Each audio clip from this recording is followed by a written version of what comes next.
senior analyst Mike Irwin, and we have from Reno and KTVN Andrew Nepsund joining us, and we get to take from Andrew about the hiring of Eric Musselman at Arkansas. What's up, Andrew? Hey, good. Just been going back and forth today. Still trying to process what all's going on, but that's what happens when you got breaking news like this. I'm doing well though, doing well. But you mentioned how the community is taking it. So far, they've been very appreciative. There's been no negative stuff I've been seeing out there at all in the Twitter sphere, anything like that. Super appreciative of what he did in 4 years. And as you already mentioned before, the dude was the fastest guy in Mountain West history, if I'm not mistaken, to get to 100 wins.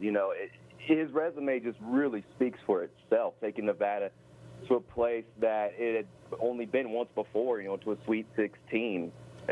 Remarkable. And Arkansas is getting a great dude that could have a really high ceiling for this team.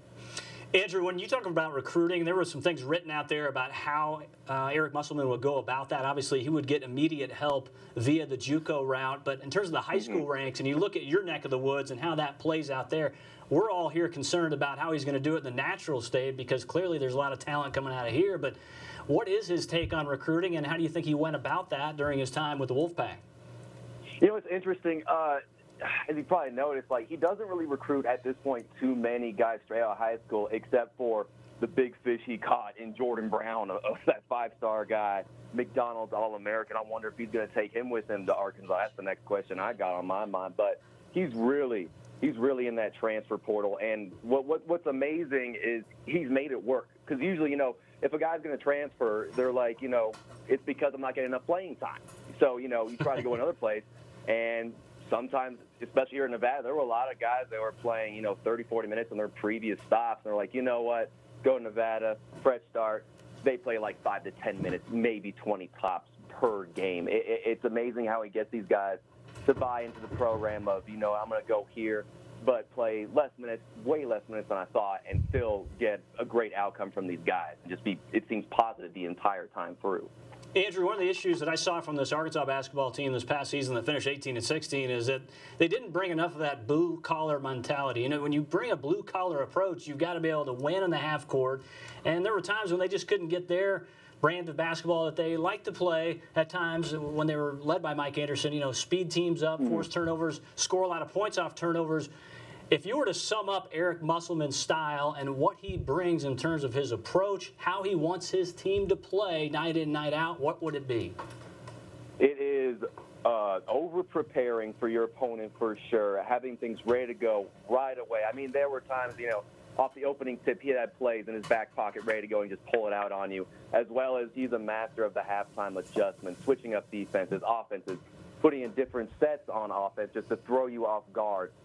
With that combination of just how over-prepared he is, I was joking about it the other week with someone talking about it, how he just looks exhausted. You can see on his face halfway through conference play. It looks like he's getting zero sleep at all. And it's just because he is preparing that much. But he really, the year before Nevada, they were known as just that up-tempo, up and down, not really known for defense type of team.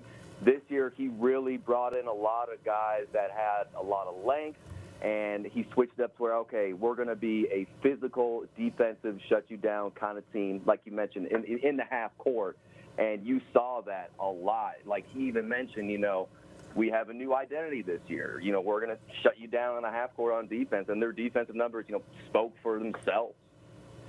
I don't know if you can hear Mike Irwin, our senior analyst, but I want to give Mike, our senior analyst, an opportunity to ask you a question just about what this guy brings in terms of his energy, because he takes his shirt off sometimes when he gets fired up after wins. Oh, yeah. But what do you think about that, Mike? Because I think people want to know what they're getting with Eric Musselman. And Andrew, we've also been told that he burns through assistants, that he's really hard on his assistant coaches. You might get the turnover there. And that sometimes he even might be a little bit difficult to deal with the athletic department staff. That he's just very intense, and he carries that everywhere he goes.